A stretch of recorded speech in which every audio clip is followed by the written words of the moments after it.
With the midterms fast approaching, Democrats are searching for new ways to convince voters to reject Republican peace and prosperity in favor of hysterical panic. The Democrats have been testing out new campaign slogans like, sure, you have a job now, but Trump called a porn star horseface. And yes, you can afford a vacation this year, but look, there's a crying Mexican baby. Democrat spokesman Canny Navish told reporters, quote, we feel we have a secret weapon this year in Donald Trump, who's rude, boorish, insulting, and doing an absolutely spectacular job as president of the United States. Of course, we're hoping people will overlook that last part, unquote. Navish says if he can get voters to concentrate on Trump's personal failings, he should be able to make them give up the excellent economy, rational foreign policy, and dedication to the rule of law that has marked this administration. After that, they hope to get people to give up their iPhones because Steve Jobs was a jerk, give up their cars because Henry Ford was a bigot, and tear up the Constitution because Thomas Jefferson slept with one of his slaves. In a memo to his staff, spokesman Navish wrote, quote, if we can convince Americans to judge people by their flaws instead of their accomplishments, we will ultimately find ourselves without prosperity, technology, and freedom. Then we'll have reached peak leftism, unquote. Democrat insiders say their strategy is meant to appeal mostly to women who are overly emotional, easy to frighten, and immune to reason once they get upset. Of course, that's only true of left-wing women. And of course, it's also true of left-wing men. So maybe the whole man-woman thing is not the point here. As Navish said in a pep talk to his campaign workers, quote, the country is doing great, but we're not in power, so let's get out there and spread some hysteria so people will make the mistake of voting for us, unquote. And come to think of it, that statement might make a good Democrat campaign slogan in itself. Trigger warning, I'm Andrew Klavan, and this is The Andrew Klavan Show. I feel hunky-dunky, life is tickety-boo. Birds are winging, also singing hunky-dunky-doo. Ship-shape, tipsy-topsy, the world is zippity-zing. It's a wonderful day, hurrah, hooray! It makes me want to sing. Oh, hurrah, hooray! Oh, hooray, hurrah! All right, we are back after a sort of non-Klavanless weekend. I hope you were listening to Another Kingdom, which was available on Friday for everybody. The new one is out today for subscribers and will be available for everyone next Friday. And if you missed Politicon this weekend, we have got you covered. Subscribers get to watch all Daily Wire events for free on the website. So head over to dailywire.com/subscribe. And you can enjoy all the leftist tears that we produced over the weekend. At this point, subscribing is really a tremendous deal. $10 a month, mailbag, Another Kingdom with all the bells and whistles. It really is beautiful. Everything we have is yours for just a lousy $10 a month or $100 for the year. And you can even have good teeth besides. At Candid Co., you can get your teeth straightened without having to go through the hassle or long-term treatment of wire braces.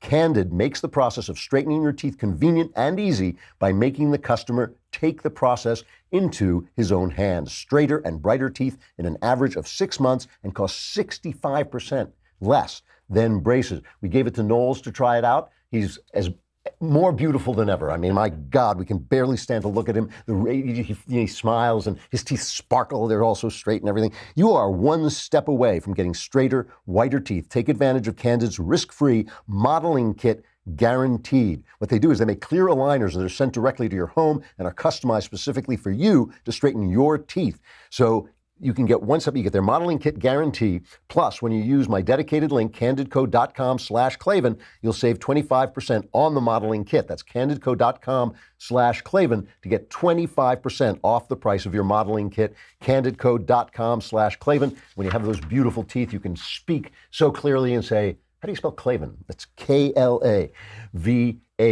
So Politicon, we're going to talk to Knowles later about Politicon. We got Michael Doran coming on from the Hudson Institute. He wrote a great piece in the New York Post over the weekend about Khashoggi, who he is, how we should react to his obviously being murdered by the Crown Prince of Saudi Arabia. Now they're lying about it. They're saying he died in a fight. He was fighting. He's like a 59-year-old journalist fighting against 18 hired killers, but they're saying he died in a fight. Trump is ticked off. Everybody's ticked off, but Doran had just a great piece on it. We'll talk to Knowles about Politicon. Politicon, I have to say, the one thing I really like about Politicon is they actually have right-wingers and left-wingers there. It's not one of these events. This has become all right-wing all the time. So you have, like, both sides coming together for civilized intellectual discourse, like this moment, this beautiful exchange between Charlie Kirk and Cenk Unger. I live like a capitalist every single day, Cenk. I live as a capitalist, okay? I live when I believe. No. What do I do? I get charity every single year. Hold on. What's my salary? Less than his. Charlie, take a seat. Come on, Cenk, let's go. Charlie, what are you doing? Take a seat. Take a seat. Psycho? All right, no. Take a seat. You're going to take a seat. Can't we all just get along? No, we can't. This is not going to happen. Things are getting intense because we're reaching the midterms. And the thing about the midterms, as the midterms approach, it is the right way to read the news, right way to look at events, that everything is being constructed and placed as a campaign issue. So the big story you're hearing about or not hearing about if you're watching the mainstream media is this caravan, this invasion of people coming up from Honduras, and now Mexicans are joining as well. They broke through the Mexican lines. They regathered. They say there's something like, it started out 4,000, now maybe 7,000. They say it may get up as high as 10,000. Trump is saying he's going to cut off aid to Central American countries. He's saying he's going to send the army down, which he's completely within his rights to do, to defend our border. And of course, they're going to get here just in time for the midterms, right? And we know as they get here, and I'm not usually suspicious about stuff like this, but in this case, I think you have to be. As we get to the midterms, suddenly, they're not going to have enough food, because obviously somebody's paying for this. Obviously somebody's supporting them along the way. We're going to start to see you haven't heard a word from the Democrats. Democrats haven't said really anything, but soon you're going to have the crying baby pictures, the babies, and all this stuff. And look, I don't believe that we should just like spit on these people or say, this is I believe there's trouble. First of all, they're coming out of Honduras and they say they're escaping and they're carrying Honduran flags.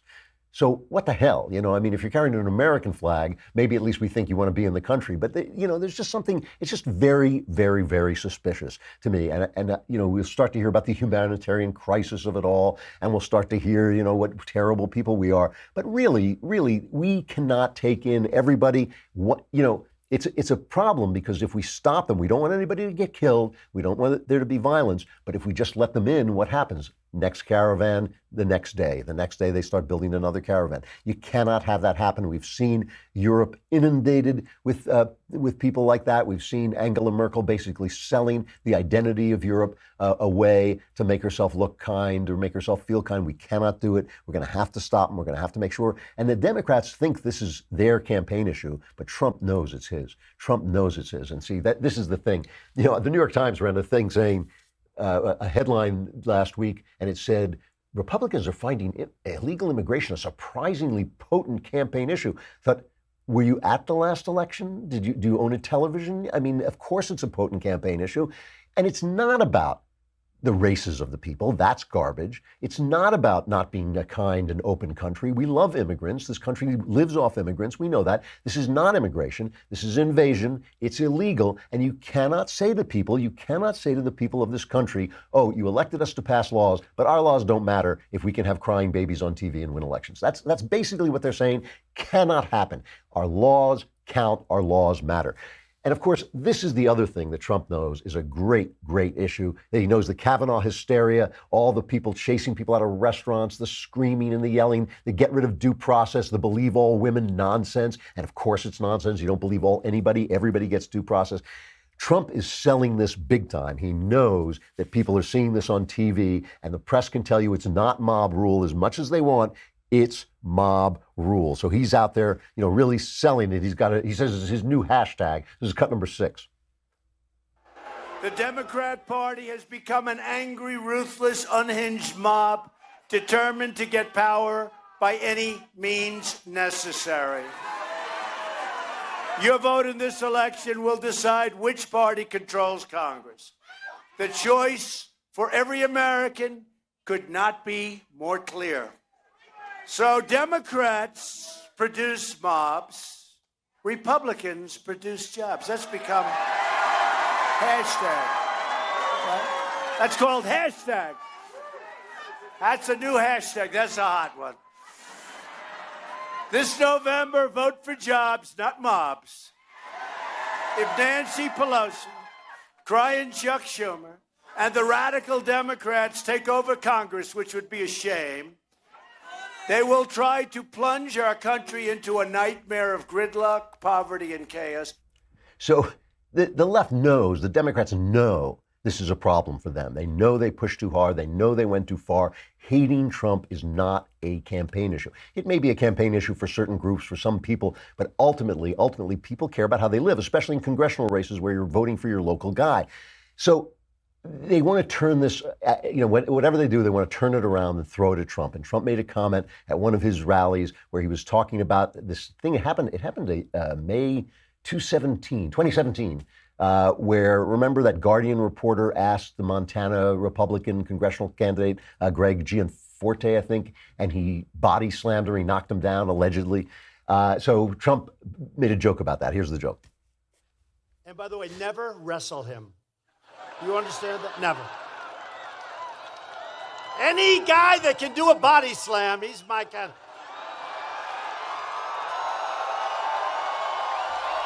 He's my guy. He's imitating the body slam.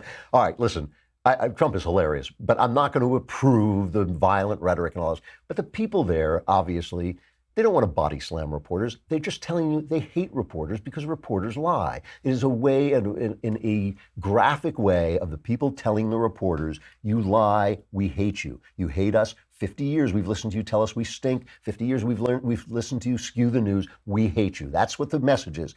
But of course, journalists don't like that for some reason. I don't know what it is. The journalists are, and you know who's really unhappy is Jim, look at me, I'm Jim Acosta, is unhappy about this because Jim is he's such a restrained person. He never attacks ordinary Americans. He never skews the news to Donald Trump. And he's trying to turn it around to make it sound like Trump people are the violent ones. Here is Jim, look at me, I'm Jim Acosta. When the president made that joke about Greg Gianforte assaulting Ben Jacobs, I looked over to the crowd. There was one gentleman, a Trump supporter in the crowd, who was doing pro wrestling moves, doing body slam type gestures in the crowd. So the crowd was obviously eating this stuff up, and people wonder whether or not there's a cause and effect, whether or not the president's rhetoric plants seeds of violence in his own supporters, in his own crowds. I think it was pretty evident there that the crowd was loving every minute of this when the president was joking about and assaulting reporters at this rally tonight. You're a mean, mad white man. He is a mean white man. But the problem they have is when the violence happens. They keep telling us how violent we are, but when the violence happens, surprise, it's always from the left. It's just about always from the left. You don't have right-wingers going and shooting congressmen while they're playing softball. It's always from the left. Mitch McConnell, Cocaine Mitch, can't have a simple glass of cocaine at his local diner without somebody screaming at him. Here's yet another. This is the third time this has happened. Oh, yeah. Why don't you get out of here? Why don't you leave the entire country? Dead next.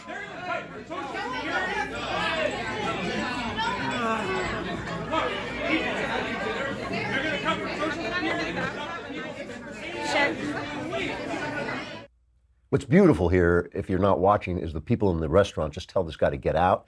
And they're not all Republicans. They're just Americans. They're just Americans. And that's a beautiful thing, right? And the left is going to lose those people, one hopes, once they see what is going on. And, I think that's a great thing that they threw him out. So you say the other day Pelosi got mobbed, and that's true. Pelosi also got mobbed the other day. You can show that. Look at Nancy Pelosi right here. Look at this piece of right here. Look at this piece of Pelosi right here. Communists, you don't belong here, you communists.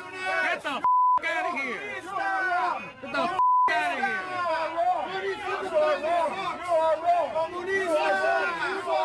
You and your Democrats. So what's the difference between that? There is no difference except for this. Everybody on the right denounced that. Every single person. Ted Cruz, all the spokespeople. I was on a column on a panel at Politicon with Dan Bongino. He's he's a really good guy, really nice guy. I'd never met him before. terrific person, but one of those red meat guys. He just was ready. He's got the language. He wants to smack down. He said, this is stupid. I don't want this stuff on our side. I want this on their side. We all denounced it. Do they denounce it on the left? Let's listen to Nancy Pelosi talking. And you've heard a little bit of this quote before, but you haven't heard the whole thing. Listen to this. We owe the American people to be there for them, for their financial security, respecting the dignity and worth of every person in our country. And if there's some collateral damage for some others who do not share our view, well, so be it, but it shouldn't be our original purpose. So we want to have dignity for every American except for those who don't share our views, except for they get. So that's the difference. The difference is their leadership is supporting this. You know what you need when you need software advice? You need software advice, because if you go to software advice, what will you get? Yes, software advice. I have to tell you, I need this all the time because I never think of how a computer might help me out. I'm just doing it. I'm writing, and sometimes I want to organize things differently. And it never occurs to me to think, hey, I could get some software advice, but you can get it for free. When it comes to picking the right software for your business, Software Advice has done all the research for you. Just go to softwareadvice.com/Klavan and answer a few short questions about your business. You will be connected with an advisor to discuss the best software options for your needs. And if you're an entrepreneur or you work solo like me, Software Advice is a great way to get an expert opinion even without the resources of a big company. It really is a great idea. And again, it's free. So end the software struggle today. Go to softwareadvice.com/Klavan so they know we sent you. Softwareadvice.com/Klavan to connect with an advisor for free. Softwareadvice.com/Klavan. First question you ask them, how do you spell Klavan? It's Klavan. You know, I want to get back to this thing about the way they talk about us and the way we talk about them, but we have Michael Doran on the phone, and I want to talk to him about the Khashoggi thing, because one of the things they're doing with Trump is blaming him for the killing of Khashoggi. He speaks nastily about reporters, and therefore the fact that a guy who writes columns for the Washington Post was murdered by the Saudis is somehow Trump's fault. Michael Doran is a senior fellow at the Hudson Institute, specializes in Middle East security issues. He was part of the George W. Bush administration, serving in the White House as a senior director in the National Security Council, wrote a great piece in the New York Post this weekend. I think it was Friday. How you doing, Mike? It's good to see you. Great. Good to see you. Thanks for having me. It's a pleasure. Let's start with this, because we're hearing a lot of stuff from both sides. Who was Khashoggi exactly? Where do we place him on the spectrum of idea people? Well, the news media wants to just say he's a journalist and a dissident democracy advocate. Right. And there's some truth to that, but it's a half truth. The fact of the matter is he's first and foremost a regime insider. He was very close for many years to Prince Turki Al Faisal, who was the head of intelligence for a very long time. Later, he was connected to Al Walid. You know Al Walid; he's one of the richest guys in the world. So we're not talking about a guy who's simply a man of ideas. To the extent that he has a commitment to ideas, he's in the mold of the Muslim Brotherhood. He's an Islamist. When he's talking to his American colleagues, allies, he can say, I want to open up the Arab regimes so that the voices of the people can be heard, and that's to open it up for political Islam. That's yeah. And when Prince Mohammed bin Salman, whom they call MBS, this is the crown prince, he's now the strong man in Saudi Arabia, he moved against political Islam, and Khashoggi went into exile and came to the United States, and that's who he is. So we're dealing with the usual thing that we either have to back the strong men or we have to back this murderous Islamist philosophy. I mean, is that pretty much where we're stuck? I'm a little bit of a squish. I don't want to lose all of your viewers here. I'm a little bit of I'm a little bit of a squish on the Islamists of the Khashoggi orientation. If the Middle East ever did democratize, the Arab world did democratize, then political Islam of one flavor or another is going to be part of the bargain. I mean, okay. That's just I think that's a fact of life. But we do, I think, have really pretty stark choices. And We got a lot from MBS that we were very happy with. You know, women driving, the new relationship with Israel, his outreach to the Iraqi government, which is a Shiite government, and most important of all, I think, from strategic point of view, is that he shifted Saudi policy to get it 100% behind Trump's policy in Syria. Which led to a significant conflict then between Saudi Arabia and Turkey, because Turkey doesn't like our policy there. So why did MBS have to kill? It seems pretty obvious that he killed this guy. Why did he have to kill him? Well, there's the threat for MBS is kind of a four-part threat. He represents Islamism that he's moved against. He represents the Qatari-Turkish axis, and you remember that MBS also broke very dramatically with Qatar and accused them of actually plotting assassinations and getting involved in the internal affairs of Saudi Arabia. And then he also has, like I said, these connections to the regime, to the royal family opposition to the prince. So he's sort of, I would say, the ideological face of the royal opposition to MBS.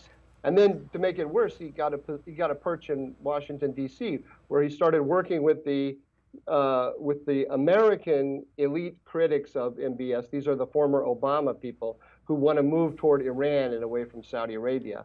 And he was undermining, I mean, to put it simply, he was undermining MBS in Washington where it matters most. So is it fair to say that some of the voices calling for us to essentially blow up our relationship with Saudi Arabia are ex-Obama people who want to bring back this Iran elite alliance, which seemed, correct me if I'm wrong, the Iran alliance seemed like a crazy idea to me. I mean, it seemed like an idea on paper. I could understand the Shia, divide and all this, but it just seemed like nuts to ally ourselves with them. It's strategic genius. Like if you put all of the coordinates into a computer, like computer dating, they decide, oh yeah, Iran, that's the country that we're going to align with.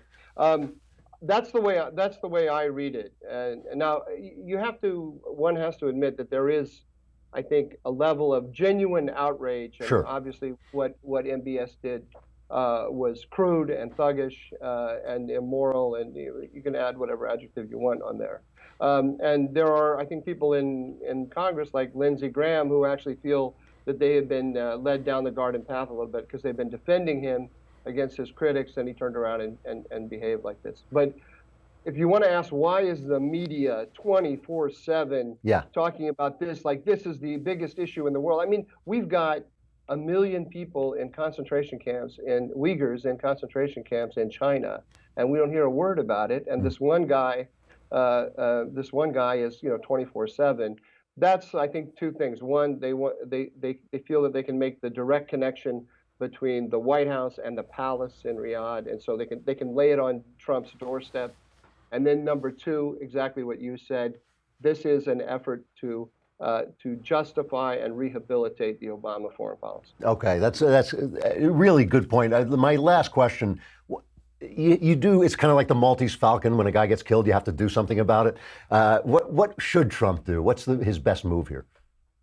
Well, there has to be a public face. I mean, the United States cannot be so closely tied to a country like Saudi Arabia and have behavior like this. And if nothing else, forget about the morality for a second. I mean, it's a tremendous embarrassment to the president right before the midterm elections. I mean, it's the old thing about it's worse than a crime. It's a blunder. Obviously it's both. But for me, I mean, I have a very simple view of these things and of international relations, and that the first question you have to ask is, who are your friends and who are your enemies? And you don't treat your friends the way you treat your enemies. And so it's like a family member. If a family member does something bad, you take him, you shut the door, and behind closed doors, you give them a very strong talking to. But you don't go undermining them in public because they are your family. Right. And if you undermine them, you're undermining yourself. Now, we have to ask ourselves in this region, we have to grim up. We have to look at how many $1 trillion did we spend in Iraq. And after all of that, we do not have a proxy in Iraq. Iraq belongs as much to Iran now as it does to the United States. Vladimir Putin spent a fraction of that in Syria, and Vladimir Putin has a proxy on the ground, and Vladimir Putin is the guy that's dictating what happens according to his lights, much more than we are. Yeah. And that's because he understands in his fingertips this very basic logic that you protect your friends and you punish your enemies. Once you do that, then your morals and everything else, then they can come into play. But if your friends don't trust you, or if we're going to treat our friends worse than we treat our enemies, our influence is going to dissipate. And for good and for, I mean, our good influence, our values influence is going to dissipate as well. I just think it's as simple as could be. It's so simple. I was just going to say it's so simple when you have a little common sense. Michael Doran, senior fellow at the Hudson Institute. The piece in the New York Post is called "Why the Saudis Despised Jamal Khashoggi." Thanks a lot, Mike. That was really clarifying. I appreciate it. Thank you. Have a good day. Thanks. You too. You know, this is one of the other things that's becoming. I started out by talking about how everything becomes a campaign issue this close to the elections. If you may have heard about this transgender thing where Trump administration is going to say, you know, define gender as what gender you are. That's what they're going to do. If you have one if you have one kind of sexual organs when you come out of your mom, you're one thing, and if you have another, you're the other thing. And everybody, oh my gosh, the shock of the New York Times. One editor at the New York Times tweeted this as, wow, they're just going to try and define these people out of existence, you know. This issue, why do you think this issue is coming up now? Because everybody in the country knows a boy is a boy and a girl is a girl, and how silly the New York Times looks when they play this, how silly the left looks. They know it's a good issue. To me, the really important thing is when they're trying to pin all this stuff on Trump, they're not really pinning it on Trump, they're pinning it on you. You know, after that thing with the body slamming and all this, and again, I don't like that I don't like violent rhetoric, but he was just playing off the crowd's hatred of our dishonest press.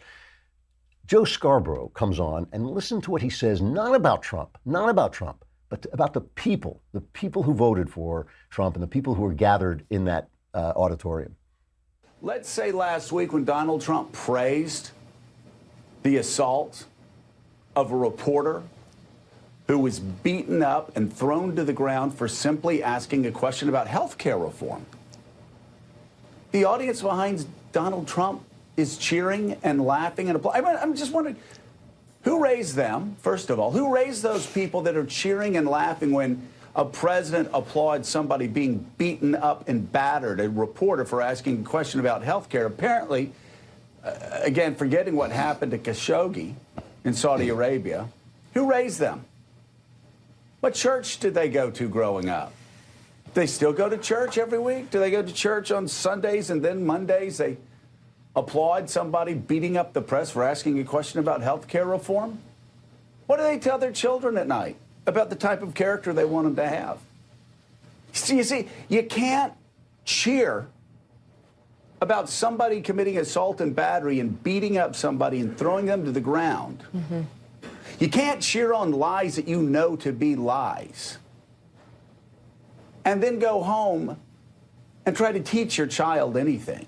See, you stink. It's you stink. And if you don't think that is the left in general, the intellectual left in general, there is a great column in the Wall Street Journal today by David Gerlenter, the computer guy at Harvard. I don't always agree with him, but this is actually terrific. It's called The Real Reason They Hate Trump. I want to read a chunk of this. He starts out by saying every big U.S. election is interesting, but the coming midterms are fascinating for a reason most commentators forget to mention. The Democrats have no issues. The economy's booming. America's international position is strong. In foreign affairs, the U.S. has remembered in the nick of time what Machiavelli advised princes 5 centuries ago. Don't seek to be loved, seek to be feared. The contrast with the Obama years must be painful for any honest leftist. For future generations, the Kavanaugh fight will stand as a marker of the Democratic Party's intellectual bankruptcy, the flashing red light on the dashboard that says empty. The left is beaten. Their only issue is we hate Trump. And he says this is an instructive hatred because of what the left hates about Donald Trump is precisely what it hates about America. The leftists I know hate Trump's vulgarity, his unwillingness to walk away from a fight, his bluntness, his certainty that America is exceptional, his mistrust of intellectuals, his love of simple ideas that work, and his refusal to believe that men and women are interchangeable. Worst of all, he has no ideology except getting the job done. His goals are to do the task before him, not be pushed around, and otherwise to enjoy life. In short, he is a typical American, except exaggerated because he has no constraints. Because he's rich, he doesn't have any constraints to cramp his style. They hate America. They hate you. They hate that. They really do. And that is one of the best campaign issues ever. Because why would you elect somebody who hates you? How is he going to serve you if he hates you? Why would anybody vote for someone who hates the core of the country, even on the coasts? Why would you? It's insane. Hey, listen, do not miss the next chapter of my story, Another Kingdom, performed by the lovely and talented Michael Knowles. Today, subscribers get exclusive access to episode 4, which is entitled Worst Homecoming Ever. And is it ever? It is the worst I promise you, it is the worst homecoming ever, and you should know we've all had bad ones. If you're not a subscriber, you won't be able to watch new episodes of Season 2 until Friday, so what are you waiting for? Head over to dailywire.com, subscribe to watch the first and second seasons of Another Kingdom. Episode 4 is available today with all the beautiful bells and visual whistles, as it were. And on Friday, you will get the audio for everybody. We have the star of Another Kingdom coming up. First, I got to say goodbye to Facebook and YouTube, but come over to dailywire.com and subscribe. It really is, at this point, one of the best deals in town. $10 a month, a lousy $100 for the entire year. You get the Leftist Tears tumbler, you get Another Kingdom, you get the mailbag, you get Knowles, you get Shapiro. Jeepers creepers, what do you have to do? Send you like a pair of shoes? I mean, come on already. All right, Michael Knowles coming up.